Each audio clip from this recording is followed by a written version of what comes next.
Mesdames, Messieurs, bonjour. Vous êtes sur AN TV, votre chaîne dédiée exclusivement à l'économie et aux finances. Nous avons le plaisir, dans le cadre de la présidentielle 2026, de recevoir Monsieur Mapiou Mavungu Zinga, qui est le président du parti Alliance et en même temps, comme vous le savez, candidat à la présidentielle 2026. Bonsoir, Monsieur le Président. Bonsoir, monsieur. Comment vous sentez-vous après ce périple dans le septentrion du Congo? Eh bien, suffisamment relaxé, puisqu'il y a 48 heures que j'y ai été, mais relaxé en mon âme, dans ma conscience, relaxé dans mon corps, mais stressé par ce que j'ai vu, par ce que j'ai entendu. Alors, Monsieur le Président, vous êtes quand même quelqu'un de très remuant. On vous a senti un tout petit peu au niveau de votre action pendant le changement de constitution de 2015 et puis la présidentielle qui s'en est suivie en 2016. Et puis, vous avez complètement disparu des radars du landerneau politique national. Comment expliquez-vous cela pour réapparaître, notamment en 2026? C'est l'impression que ça donne, mais dans le même temps, nous écrivions des lettres, notamment au président de la République. Dans le même temps, nous nous sommes aussi investis pour que notre parti soit implanté sur l'ensemble du territoire national, parce que la vision, c'est celle d'aujourd'hui, être présent à la compétition électorale pour la présidentielle. Alors, puisque vous parlez de votre parti Alliance, qu'est-ce qu'il représente aujourd'hui en termes d'adhérents ou de sympathisants? En termes d'adhérents, nous sommes à 34 000, c'est ça, monsieur le secrétaire général? Plus de 60 000 adhérents sur l'ensemble du territoire national, ce qui m'a permis, en me rendant dans la partie septentrionale, de constater que le parti vit avec beaucoup de sérénité, que nous sommes représentés dans tous les départements et que donc, surtout, nous sommes prêts pour le combat que nous menons. Alors, puisque vous dites que vous avez 60 000 adhérents, ça veut dire qu'ils sont nantis des cartes du parti. Naturellement et très raisonnablement, sinon on n'est pas membre du parti. Ah ben, c'est extraordinaire. Ça voudrait dire que ces gens payent leurs cotisations statutaires. Est-ce que ça veut dire que le parti est quand même donc riche? Je ne me dis pas que le parti est riche, mais peut-être que nous avons tout simplement les moyens de faire face à certaines éventualités, comme maintenant. Alors, Monsieur le Président, ça tombe bien, puisque vous aspirez à une nouvelle gouvernance pour faire la différence avec les autres. Est-ce que votre parti, l'Alliance, s'il vous plaît, fait certifier ses comptes auprès d'un expert comptable, puisque cela est maintenant recommandé par souci de transparence? Disons que, pour être franc avec vous, ce ne sont pas tous les membres qui payent les cotisations, parce qu'il y a aussi des adhérents du cœur. Ils vous disent, nous sommes avec vous, mais nous n'avons pas les moyens. Le Congo est tellement paupérisé aujourd'hui que il est difficile d'avoir 60 000 membres et 60 000 membres qui payent leurs cotisations. Mais nous réussissons à nous retrouver au niveau de la base, au niveau de la direction du parti, afin de telle sorte que chaque fois qu'il y a un événement majeur qui pointe à l'horizon, nous soyons en mesure de pourvoir à nos besoins. Quand même, vous faites certifier vos comptes pour faire la différence avec la gestion que vous décrivez aujourd'hui. Nous avons un expert comptable en la matière, en la personne de monsieur Batantou, qui est comptable. Comptable agréé CEMAC. Très bien. Et inscrit à l'ordre, c'est-à-dire Ordre national des experts comptables. Mais bien sûr que du oui. Congo. Mais bien sûr que oui. Nous allons le vérifier, Monsieur le Président. On aura l'occasion de le vérifier. Merci. Maintenant, plantons le décor en ce qui concerne justement votre offre politique et notamment la dimension économique, financière et peut-être sociale, l'offre politique que vous baptisez Cap pour demain. Qu'est-ce que vous pouvez donner comme résumé en ce qui concerne justement la situation, enfin, l'offre économique et financière contenue dans ce programme? Disons que nous sommes partis d'un constat. On a essayé de regarder un peu tous les contours. On a aussi essayé de repartir sur un plan historique dans l'arrière. Et nous nous sommes rendus compte que beaucoup de choses ne vont pas. dans ce pays. Mais je ne suis pas ici et maintenant pour faire de l'archéologie politique. Nous n'allons pas déterrer tous les cadavres, toutes les horreurs commises par les différents gouvernements. Ce qui nous intéresse, c'est demain. Et fort de cela, nous nous sommes dit qu'un autre Congo est possible. Et cet autre Congo, nous allons le bâtir ensemble avec les Congolais. Mais cela ne nous a pas empêché de dresser une vision, de marquer une direction, d'inciter une démarche, d'instruire pour que nous allions tous vers ces objectifs que nous avons repris et condensés dans ce qu'on appelle Cap pour demain, qui est notre guide pratique.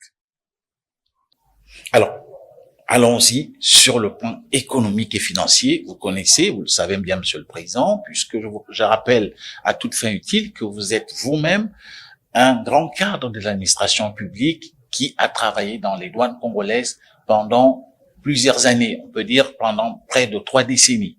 Donc vous êtes quelqu'un qui connaissait très bien la situation financière et économique que traverse le pays. Et lorsqu'on parcourt votre programme, on se rend compte que vous n'en faites vraiment pas comme une réelle priorité. Peut-être que je lis mal le programme, on a l'occasion ici justement d'explorer avec vous ou alors de pouvoir visiter votre programme dans les aspects économiques et financiers. Tenant compte par exemple de la situation de l'endettement du Congo, qu'est-ce qui est préconisé dans votre programme? Je pense qu'il faudrait faire un peu plus attention. Parce que s'agissant par exemple de la dette, le calcul est tout à fait implacable.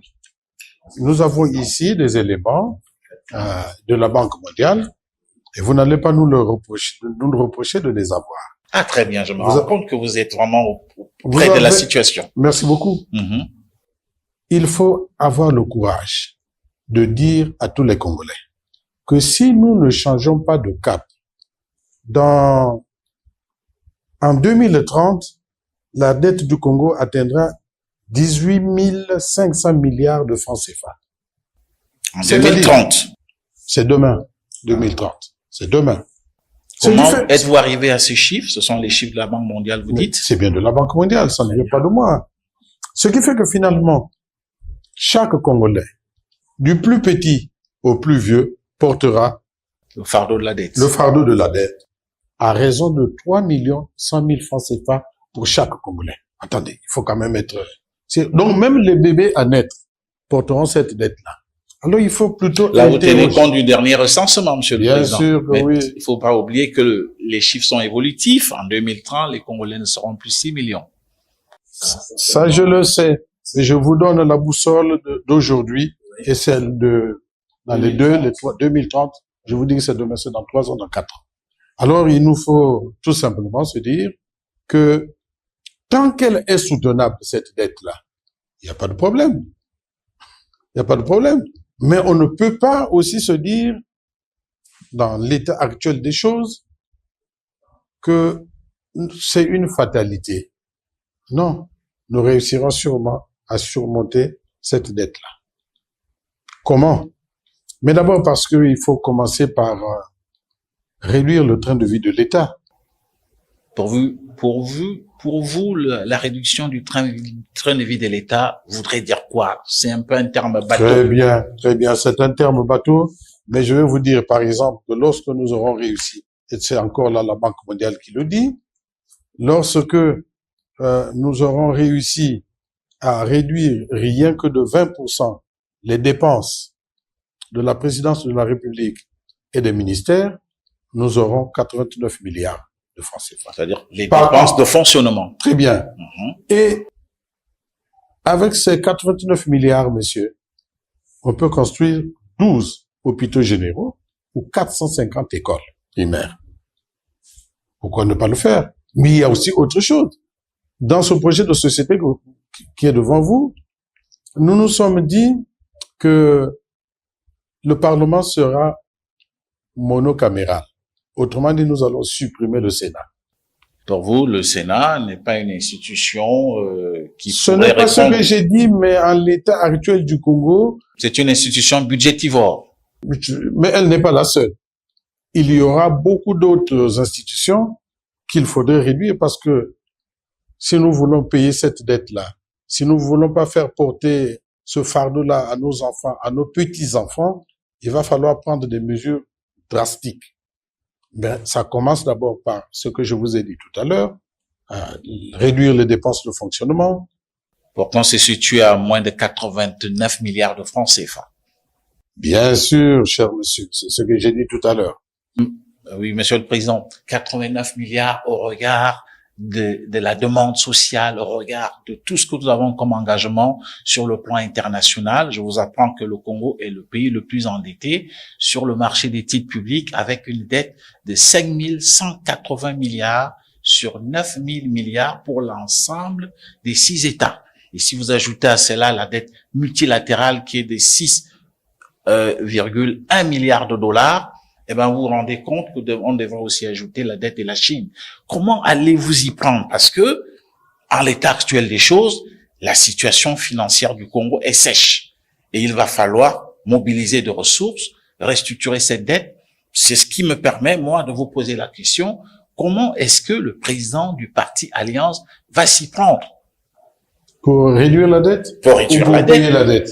Pour payer la dette, pour trouver des solutions de telle sorte que vous ne soyez pas dans une situation assez contraignante. Dès que vous prenez le pouvoir le 15 mars prochain. La situation est simple. Tous les pays du monde s'endettent. Ce n'est pas exceptionnel pour le Congo. Ce qu'il faut faire, c'est tout simplement que cette dette soit soutenable.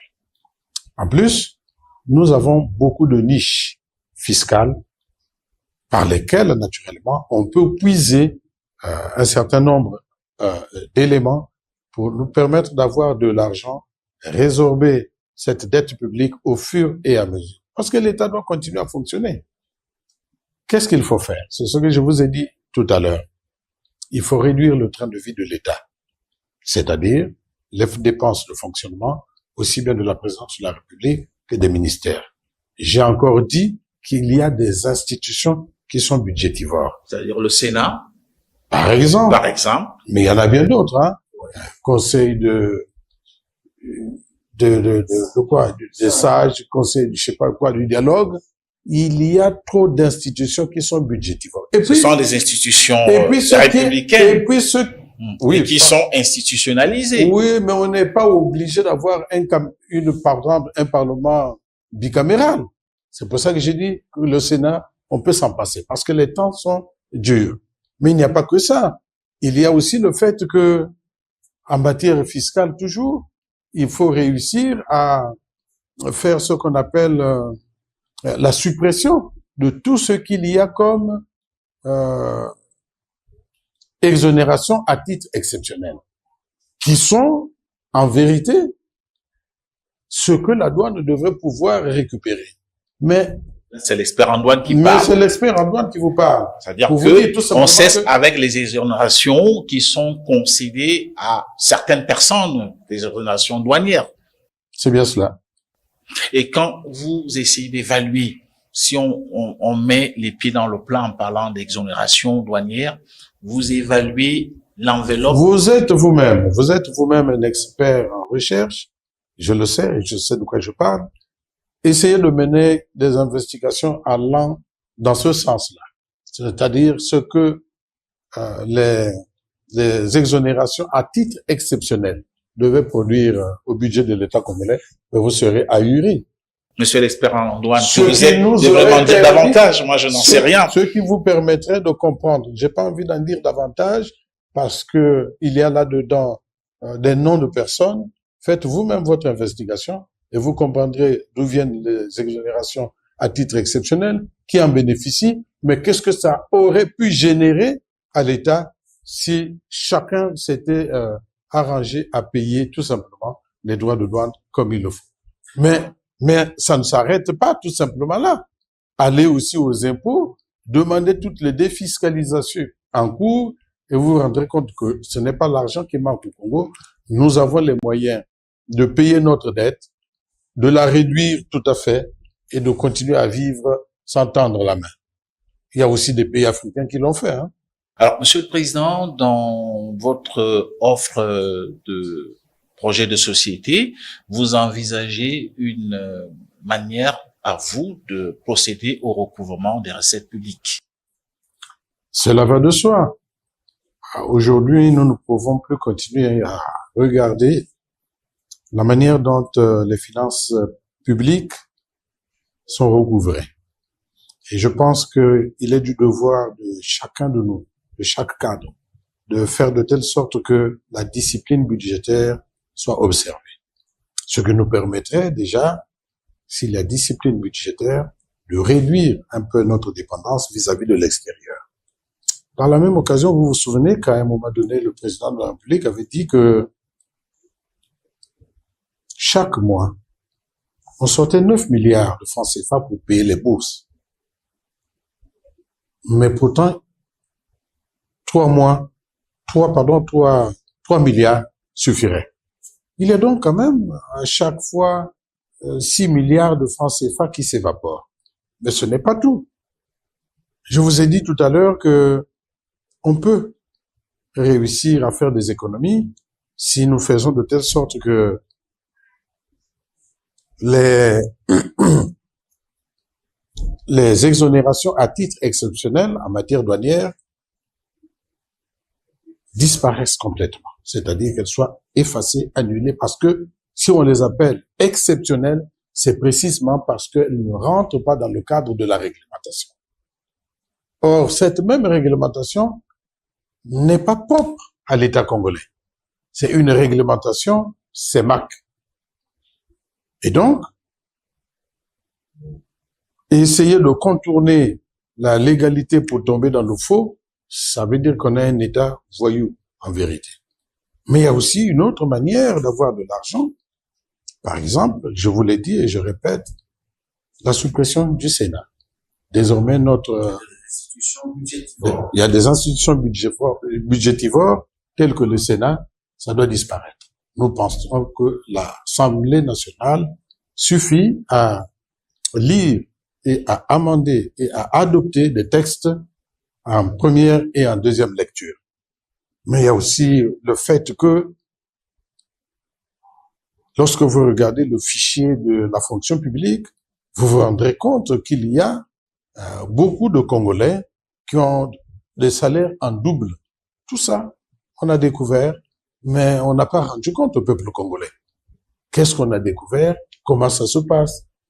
Est-ce que réellement cet argent-là va dans les poches de certains individus? Mais pourquoi ces individus ne sont pas sanctionnés? La justice fiscale, tout simplement, mon frère. Pour tous. Parce que ce qui se fait aujourd'hui laisse à penser que il y a une justice pour les gouvernants et une autre pour les Congolais lambda.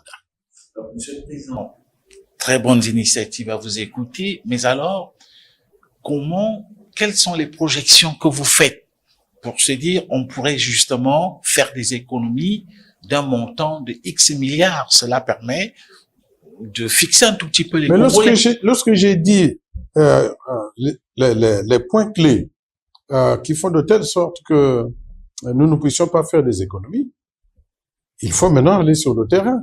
Mais ça, ce sont les propositions que nous sommes en train de faire. Donc, vous allez procéder à une espèce d'audit? Mais ce n'est pas tout. Une sorte d'audit qui est déjà faite. Mais nous avons oublié quelque chose aussi. Mais nous prendrons immédiatement une loi sur la délation positive. C'est-à-dire que tous ceux qui ont eu vent de ce qu'un cadre, un ministre, un préfet ou tout autre citoyen congolais a commis comme maladresse, ou en fait, disons, est tombé dans la fraude, il faut immédiatement saisir les tribunaux pour pouvoir entendre ce cas. Avec donc certainement pour but pour l'État de récupérer ce qu'il a perçu de manière tout à fait. Il y a beaucoup de pays qui l'ont fait, en se disant, par exemple, monsieur, dans le cas de la délation positive, si on sait que vous avez réussi à corrompre ou à être corrompu au titre des droits de douane, par exemple, ou de la fiscalité, des impôts, par exemple, pour 5 milliards, il va falloir vous dire tout simplement, monsieur, vous remettez les 5 milliards, nous allons vous permettre de prendre peut-être un tiers. Vous investissez dans le pays, mais les 2 autres tiers, il faut carrément les rendre au budget de l'État. Quand on aura fait ça, il faut tout simplement la justice. Il faut la discipline budgétaire. Je pense que en moins de 3-4 ans, on peut résorber notre dette. Ah, très bien. Alors, cela me permet justement de lire un de vos points, le point 5, soutenir l'entrepreneuriat et l'emploi. Vous parlez d'une mobilisation possible d'un fonds de garantie évalué à 100 milliards de francs CFA. Est-ce que c'est justement de cette délation positive dont vous parlez que proviendront les 100 milliards de francs CFA pour soutenir l'entrepreneuriat? Vous savez, nous ne serons pas le seul pays à le faire.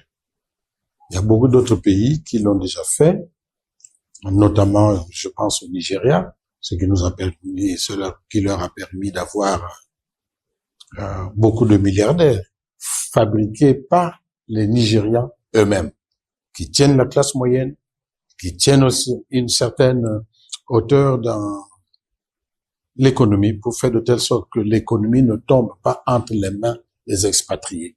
J'étais en train de dire à quelques amis tout à l'heure là que un vendredi seulement, lorsqu'il est 13 heures et que tous les étrangers, notamment les Ouest-Africains, sont partis à la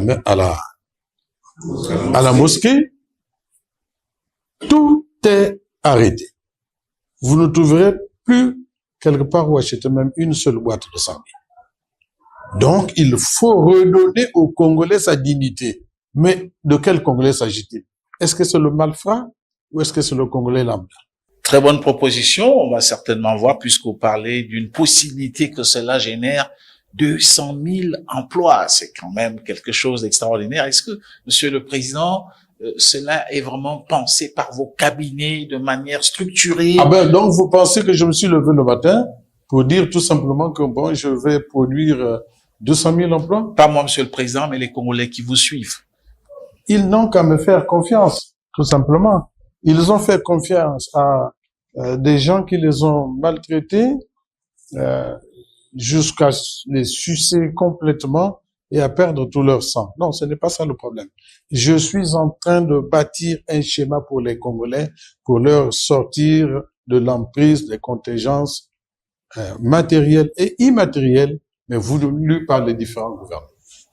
Alors, allons-y sur le point assainir la dette intérieure. Vous parlez d'un audit. Qu'est-ce que cela signifie dans la conception de Cap pour demain? Beaucoup de choses. La transparence et la bonne gestion de chaque secteur. Quand on aura tout simplement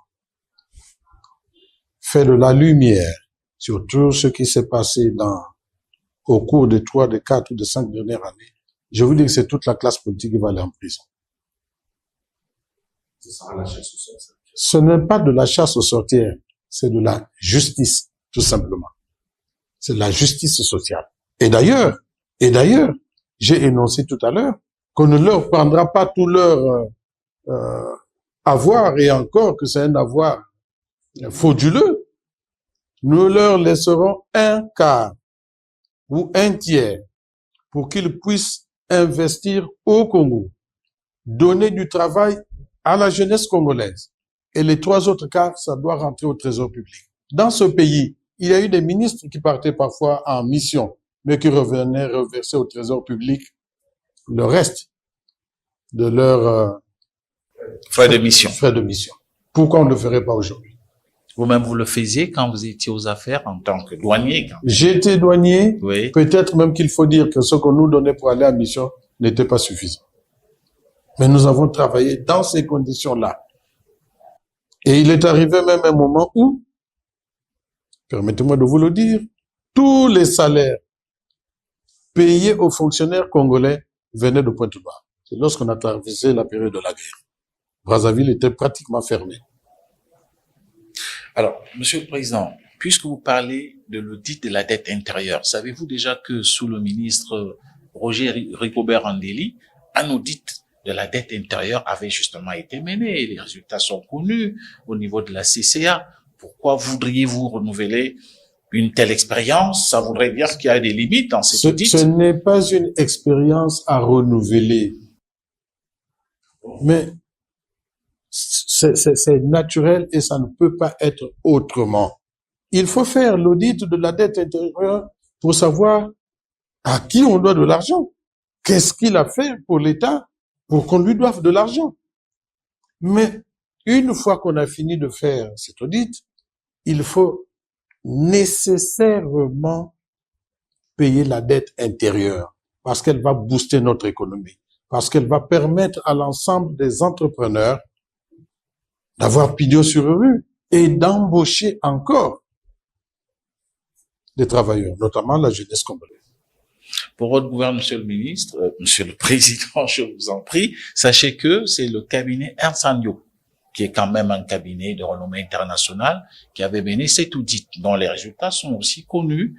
Et d'ailleurs, pour votre gouvernement, le ministre Andeli a remis en cause justement une bonne partie de la dette intérieure, d'où pour lui la nécessité d'avoir initié cet audit. C'est une information que je mets à votre disposition. Il n'est pas à blâmer. Il faut peut-être même lui coudre des lauriers. Et vous parlez aussi dans votre programme de la réforme fiscale.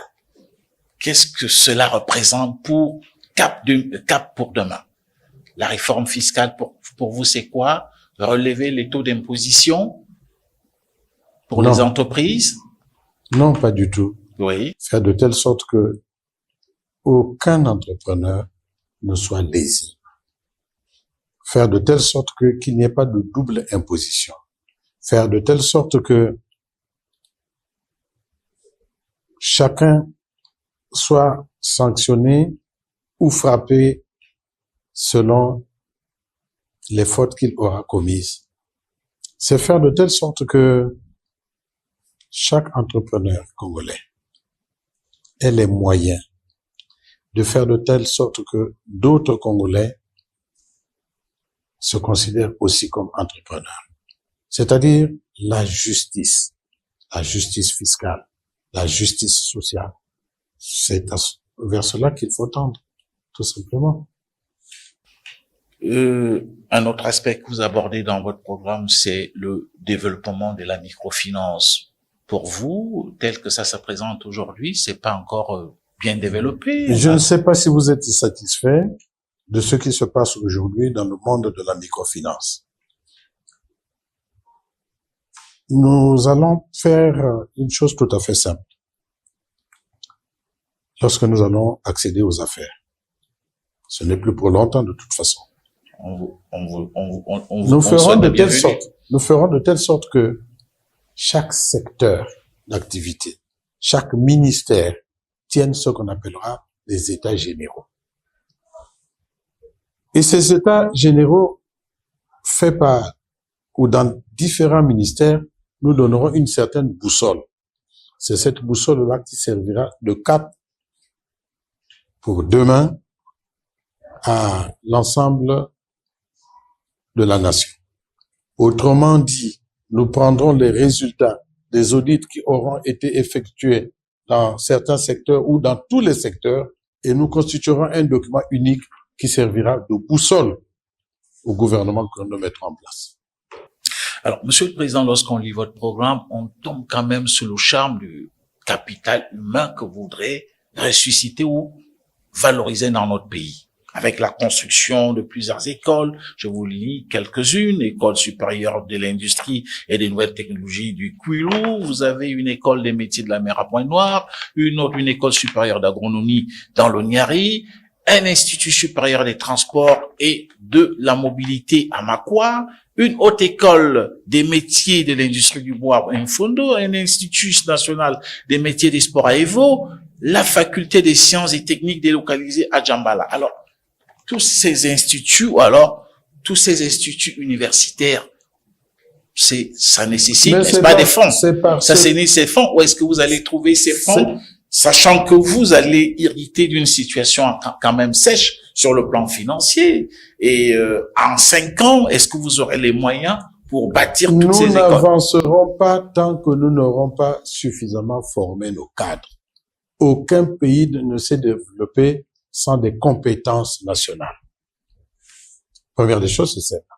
La seconde, c'est que lorsque vous lisez le document auquel vous faites allusion, vous vous rendrez compte que nous avons placé des écoles spécialisées pour faire de telle sorte qu'il y ait adéquation entre formation et emploi. Et ça justifie qu'il y ait, par exemple, une école de métier de la mer à Pointe-Noire, parce que l'océan se trouve justement à Pointe-Noire. Ce qui va nous amener dans la Liguala, où nous aurons, par exemple, à mettre en place une cité universitaire des métiers du bois, parce que le bois, c'est l'or vert, aussi bien dans le Kwilu, le Niari, et sur l'ensemble du territoire national. Donc, il faut intéresser les Congolais à ce qu'il existe déjà, à l'existant. Mais vous avez parlé de tout ça, et vous n'avez peut-être pas parlé de l'école des métiers de l'agronomie qui sera installée dans les pays du Niari. Donc, c'est des spécialités que nous voulons. Parce qu'on ne veut plus continuer à former quelqu'un, tu as terminé avec ta licence, très bien, il faut peut-être continuer. Mais si nous mettons à construire ces écoles de métiers, vous verrez que ça marcherait assez mieux qu'aujourd'hui. Alors, un institut, Monsieur le Président, c'est non seulement les infrastructures, c'est-à-dire le bâtiment, c'est aussi des enseignants de qualité. En 5 ans, il vous faut mobiliser beaucoup de moyens financiers. Peut-être que vous ne savez pas que il n'y a pas que les moyens financiers que vous évoquez. Il y a aussi les moyens humains. Les moyens humains, ce n'est pas cela qui manque, c'est le capital humain. Mais je vous dis, il y a quelques jours, moi, j'étais en France. Et j'ai demandé à quelqu'un qui est en France, un médecin, de me dire combien ils étaient. Rien qu'en France. Plus de 500 médecins congolais.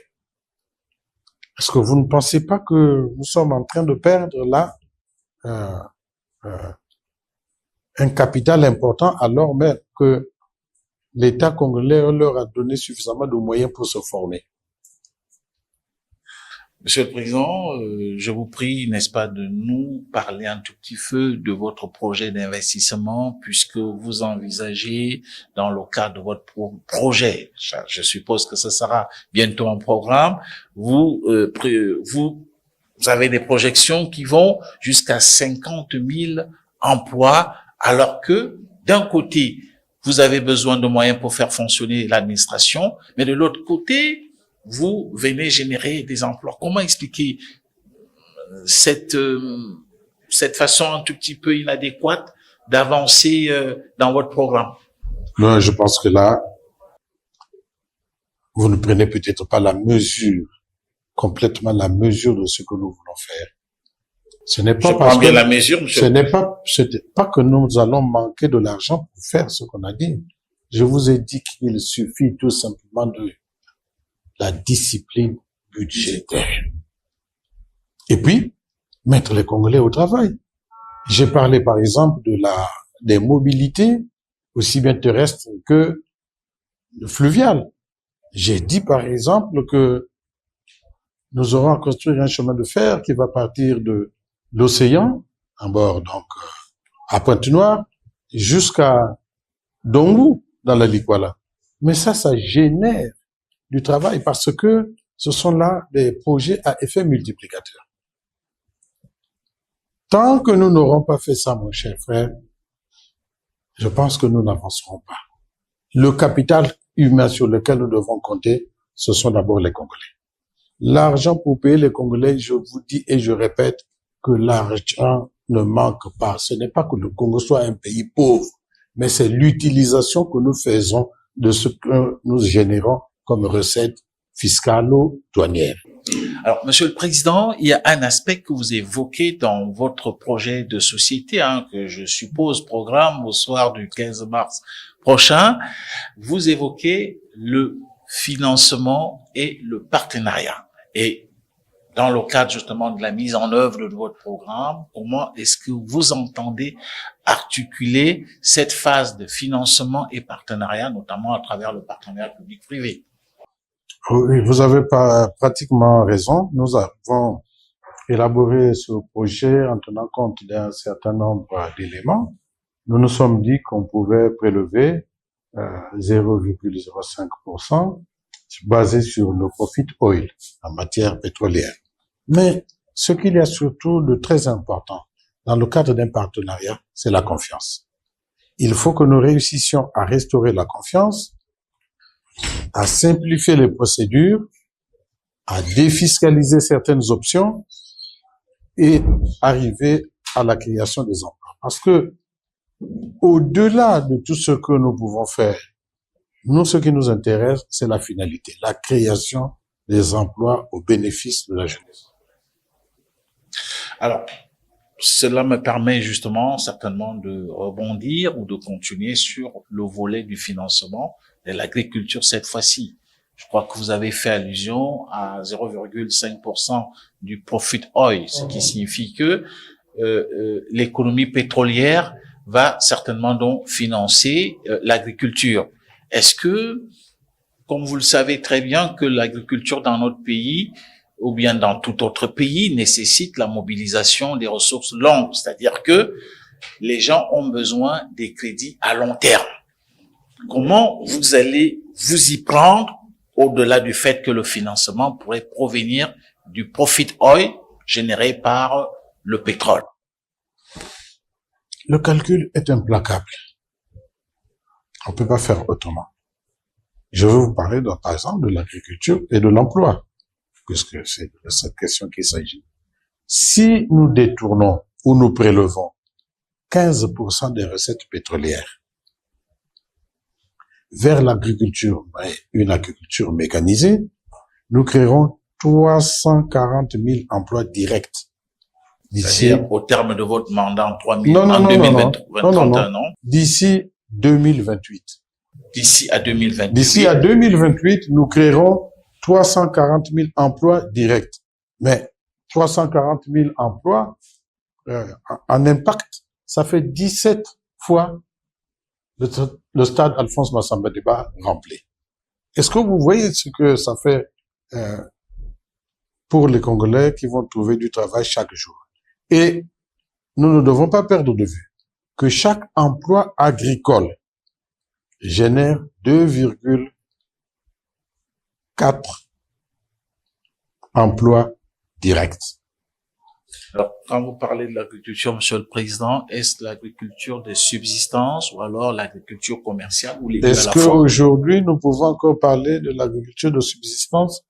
Hier, où je sortais de Djambala, et lorsque on a dit aux jeunes que nous devrions procéder à mécaniser l'agriculture, ils n'ont même plus peur. Ils nous disent, ah non, on souffre, nous, avec les houes, les pelles, les machettes. Aujourd'hui, il faut une agriculture mécanisée qui puisse apporter de la plus-value dans notre vie quotidienne. Aujourd'hui, il nous faut faire de telle sorte que le Congolais ne voit plus en l'agriculture un travail harassant et inutile. Il faut plutôt réussir à faire comprendre à tous les jeunes Congolais d'investir dans l'agriculture, mais ils seront en cela aidés, largement aidés par l'État. Et c'est ce que nous allons faire. Alors, Monsieur le Président, puisque le temps nous tient à la gorge, on va aborder l'assurance, n'est-ce pas, maladie universelle, qui est abordée, qui est justement contenue dans votre projet de société, avec la possibilité de faire que chaque famille congolaise, dites-vous dans votre projet de société, paye 25 000 francs CFA. Et comment est-ce que vous allez financer cela? Est-ce que à la fin, la caisse assurance maladie ne va pas être déficitaire? Pourquoi serait-elle déficitaire? Parce que tous les Congolais n'ont pas, vous savez que 60-70%, selon les dernières statistiques, de Congolais vivent avec moins d'$1. Donc, mais 25 000 francs CFA par an, C'est par an. Bien sûr. Et par famille. Et par famille. Pour vous, la famille. Ça représente quoi? Au sens congolais du mot ou alors au sens européen du mot? Ça représente quoi par famille? 25 divisé par 12, tout simplement. On est à peine à 1000 francs, arrondissons, à 1000 francs par famille. Et la famille, par an. Et la famille entendue au sens congolais du terme. C'est-à-dire qu'on va dire le père, la mère, les enfants. Peut-être qu'il faut même prendre en considération les petits-enfants. Parce que c'est ça qui forme la famille chez nous. Nous n'allons pas regarder ça au sens européen du terme. Pourquoi? Parce que il faut éviter qu'il y ait des exclus aussi. Et donc, nous sommes une société solidaire et nous continuerons à vivre et à travailler de façon tout à fait solidaire. 25 000 francs CFA par famille par an. Lorsque le Congolais se lève le matin, il va à l'hôpital et qu'il a son carnet de l'aide médicale, c'est comme ça que nous appellerons ça, l'aide médicale assistée par exemple, eh ben, il faut que il soit soigné et bien soigné, c'est-à-dire qu'il faut le diagnostic est fait, il a pu rentrer chez lui avec ses médicaments à la main. Je pense qu'il n'y a rien de mieux que ça qu'on puisse faire aujourd'hui. Alors ça, c'est l'apport des familles, c'est-à-dire des Congolais. Mais l'État ne va-t-il pas subventionner? Il va de soi que l'État... Que donnent vos projections? Les chiffres sont toujours importants, Monsieur le Président. Il va de soi que dans un premier temps, pour faire asseoir cette structure, il va falloir que l'État en lui-même fasse une subvention. Ça, c'est combien de milliards pour que la caisse ne soit pas déficitaire? Parce qu'on le voit dans d'autres pays que l'assurance maladie pose problème. Je vous ai toujours dit que ce n'est pas ce que l'on a qui compte, c'est la manière dont c'est géré. Est-ce que vous vous êtes posé des questions de savoir pourquoi est-ce que c'est déficitaire ailleurs? Peut-être que ça a été mal orienté, mais les autres pays ont réussi à le faire. Le Rwanda, le Botswana, et ça se passe très bien. Pourquoi nous on le ferait pas? De bons exemples d'ailleurs. Alors, on sait aussi que dans le cadre de la mise en place de cette caisse aujourd'hui, les compagnies de téléphonie mobile, les compagnies pétrolières et même les banques refusent un tout petit peu le modèle qui leur est proposé de pouvoir justement soutenir cette caisse afin qu'elle ne soit pas déficitaire. Et vous, si vous êtes président au soir du 15 mars prochain, est-ce que vous pensez que le secteur privé a un grand rôle à jouer dans le cadre de cette caisse? Ça va de soi, puisque en amont, nous accordons un certain nombre de facilités à ces entreprises-là pour s'installer, et ces entreprises-là emploient des Congolais. Il est tout à fait normal qu'elles mettent un peu la main à la pâte, et ce qui est tout à fait social en ce qui nous concerne, nous Congolais. On n'accepte pas, ou ce sera difficile d'accepter que les Congolais qui sont par exemple dans des sociétés pétrolières soient mieux traités, mieux soignés que ceux qui ne sont pas, que les enseignants, que les infirmiers. Alors, à partir de ce moment-là, il faut faire jouer le principe de solidarité. Il n'y a pas moyen de faire. Alors, Monsieur le Président, vraiment, on est très heureux pour le temps que vous avez dû nous consacrer pour répondre à nos questions. Et ça, c'est un peu un style à nous. On est parfois taquin. Monsieur le Président, que répondez-vous à ceux qui disent que les opposants qui sont candidats à la présidentielle 2026 sont quelque peu soutenus en sous-main par leurs amis politiques de la majorité? En ce qui concerne le président du parti Alliance, est-ce que vous faites partie de ces opposants qui sont financièrement soutenus à la nuit tombée par la majorité au pouvoir? Donnez-moi les preuves. C'est une question que je pose et les Congolais se la posent aussi. Je voudrais dire aux Congolais que nous n'allons pas à la présidentielle par goût du pouvoir, que nous n'allons pas à la présidentielle par nécessité, mais nous allons à la présidentielle par devoir. J'ai sillonné l'ensemble du territoire national depuis plus de 30 ans. Et je me suis rendu compte que les difficultés sont les mêmes. Les vicissitudes de la vie quotidienne sont les mêmes, qu'on soit à Bétou ou à Madingokai. Alors je me suis dit, il faut que je m'investisse. Parce que nous avons le cœur. Parce que nous avons le savoir-faire nécessaire. Et donc, nous ne dépendons de personne. Absolument pas. Nous faisons plutôt avec nos modestes moyens pour faire de telle sorte que demain, les Congolais voient en nous non pas un libérateur, mais tout simplement un patriote. Parce que le patriotisme, c'est notre idéologie. Merci, amis téléspectateurs et internautes qui nous suivez pour le compte de notre chaîne ANTV dédiée à l'économie, aux finances, au commerce. Nous avons eu le plaisir de recevoir Mapio Mavungu-Zinga, président du parti Alliance et candidat, comme je vous le disais d'entrée de jeu, à la présidentielle de mars 2026. Monsieur le Président, nous avons été très heureux. On espère qu'on vous recevra cette fois-ci en tant que président de la République après le 15 mars prochain. Prenons donc rendez-vous pour le 15 mars prochain. Et si vous n'êtes pas élu président, seriez-vous prêt à accepter votre défaite? Ça m'étonnerait que j'échoue. Je serai président de la République au soir du 15 mars. Merci beaucoup, c'est entendu. Merci, à très bientôt pour un autre invité, certainement de la même trempe.